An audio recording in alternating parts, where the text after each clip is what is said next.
Как се посрещат празниците в Гърция? Когато празнувате в Гърция, не ви е нужна абсолютно никаква резервация, защото всичко се случва на улицата. Взимате си питие от което и да е заведение и започвате да танцувате и се веселите всички останали непознати хора около вас. А как минава денят на 31 декември в Солун? Общо взето минава в ядене, пиене и разходки. Стартираме с закуска в хотела, след което излизаме на разходка, става 15 часа и сядаме за новогодишен брънч. А този път изборът беше брънчът на греха, Брънч Син, с оценка в Google 4,7 звезди от 4000 гласували.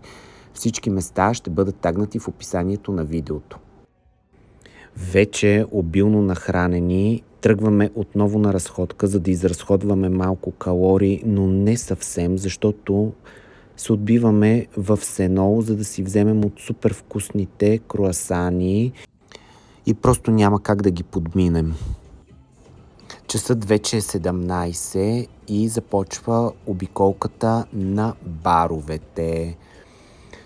Това нещо продължава горе-долу до 00 часа или може би малко по-рано. Дори да е супер студено навън, няма от какво да се притеснявате и това ви е последна грижа, защото абсолютно навсякъде има външни печки, а и честно казано алкохолът доста топли. Почти във всеки бар има диджей, музиката е изключително весела, главно гръцка, което на мен страшно много ми харесва. Хората се веселят неимоверно много, от всякакви възрасти са, всички танцуват, всички си казват на здраве.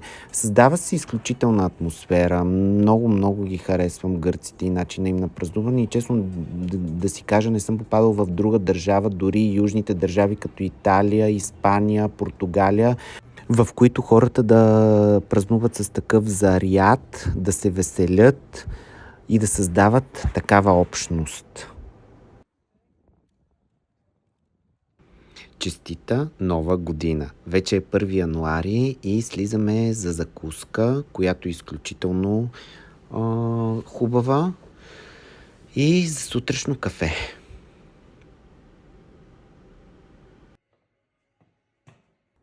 Отново излизаме на разходка, абсолютно всички са навън, качваме се до крепостта над Солун и се наслаждаваме на последната си вечер в любимото ми място за гироси, което никога не пропускам.